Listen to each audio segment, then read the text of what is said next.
नमस्कार, हम स्नेहा झा और अहाँ सब देख रहल छी मिथिला मिरर। होली के दिन भेल ओतेक बड़का हत्याकांड जकरा नरसंहार और ओ मिथिला ले नहीं बल्कि पूरा देश ले बहुत बड़का जे छे शर्म के बात छे और पूरा देश ए पर संसार अछि और बेर बेर पूरा देश जे छे ई पीड़ित परिवार के लेल न्याय के मांग कर रहल अछि और जतेक चाही ततेक सपोर्ट जरूर अछि। कोनो जाति कोनो पाति नहीं बल्कि सब केओ चाहे ब्राह्मण होइत या केओ सब न्याय चाहैत अछि एहि पीड़ित परिवार लेल और काल्हि से ई पीड़ित परिवार के सब गोटे भूख हड़ताल पर छथि और मुख्यमंत्री के ई बहुत बड़का जे छे से चेतावनी देल गेलनि हैं जे 4 दिन के मोहलत देल गेलनि हैं और 4 दिन में अगर वो कोनो कदम नहीं लै छथि तऽ ई सब मुख्यमंत्री के आवास पर जाकर आत्मदाह करऽ के ई बात ई सब चेतावनी देलथि है।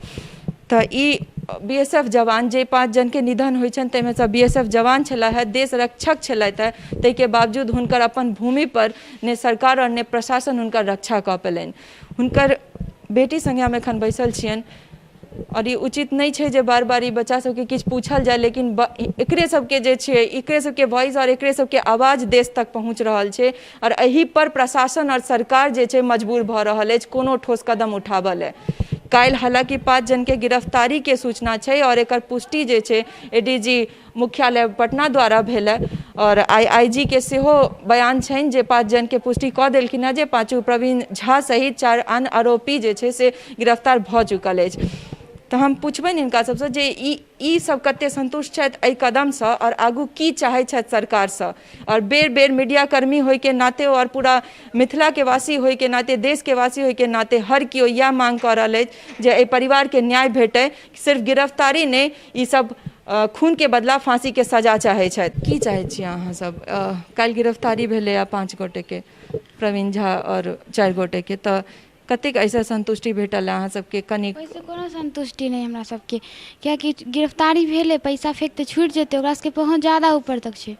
अगर उ सब मरते ओहि के बादे संतुष्टि हैत हमरो सबके।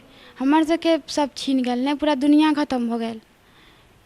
काल्हि से अहाँ सब भूख हड़ताल पर बैसल, मुख्यमंत्री से की कहऽ चाहै छियनि? कियाकि मीडिया एकटा एहन माध्यम छै जैसे अहाँ सब सरकार तक हर बात अपन पहुँचा सकै छी, तऽ की चाहै छियनि मुख्यमंत्री से?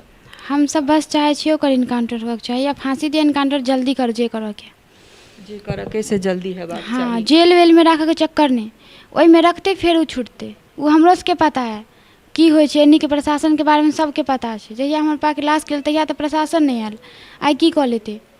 नहीं तो कोनो बस के बात नहीं छै हुनका सबके, बस दिखावाला रहै छै गन, चलबे नहीं छै कहियो। 8 दिन से जे राजनेता सब आबि रहल छथि हुनका सब तरफ से कतेक अहाँ सबके मदद भेटल है या कोनो आश्वासन की तरह मदद भेटल, या फिर बस ई एकटा राजनीतिक दौरा छै जे बेर बेर सब आबै छथि और जाइ छथि देख कऽ? जाइ छै, कहै छै, कुछ नहीं, बस आश्वासन दऽ कऽ चलि जाइ छथिन।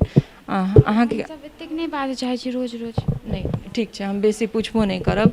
अहाँ की चाहै छी बौआ अपन पापा के जे एतेक बड़का हत्या भेलै ना, हुनकर एहि तरहक हत्या के तहत की चाहै छी अहाँ? की कहऽ चाहै छियै मिथिला के लोग से, देश से या सरकार से, प्रशासन से? की कहऽ चाहै? हम कहऽ चाहै छी कि ओकरा सबके फांसी हो नहीं तो इनकाउंटर हो। अगर उ सब नहीं कऽ सकै छै तऽ उ सब हमरा पर छोड़ि दो।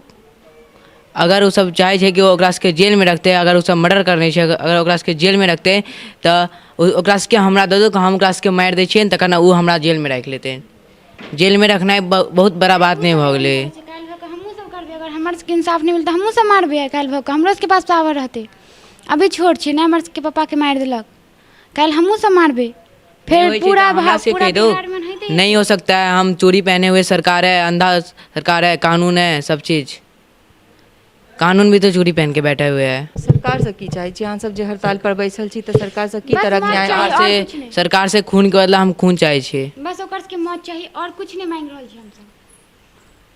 और हमर सबके पापा एते कह गेल जे हमरा केकरो आगे हाथ नहीं फैला पड़। देखलिए अहाँ सब जे ओइ बीएसएफ जवान के जे देश रक्षक छलथि हुनकर और एकटा बेटी एतऽ बैसल छथिन और एकटा बेटी एकटा बेटा ई बयान दऽ रहल छथि जे अगर सरकार चूड़ी पहिरने अछि तऽ ओइ अपराधी सबके हिनका सबके दऽ देल जाय, ई सब अपना तरफ से निपटि लेथिन। लेकिन सबसे सोचा वाला बात ई छै कि ई छोट छोट बच्चा के मुंह से जे ई बात निकल रहल छै तकर कारण सिर्फ सरकार के विफलता और प्रशासन के विफलता छै। जे 10वां दिन होय के बावजूद कोनो तरहक ठोस कदम नहीं उठाल जा रहल अछि और कल धरना पर बैसला के बाद ई गिरफ्तारी होय छै 5टा और ऐसा आक्रोश जे छै ई परिवार में और ई बच्चा बच्चा में छै। और हम सब अपन लगातार ई कोशिश बनेने रहब जे जाबे तक ई परिवार के न्याय नहीं भेटै छै, हर छोट छोट अपडेट चाहे प्रशासन के होन या सरकार के, और जत तक हमर सबके पहुँच है हम सब ओत तक पहुँच कर एक जरूर कोशिश करब जे परिवार के न्याय भेटे।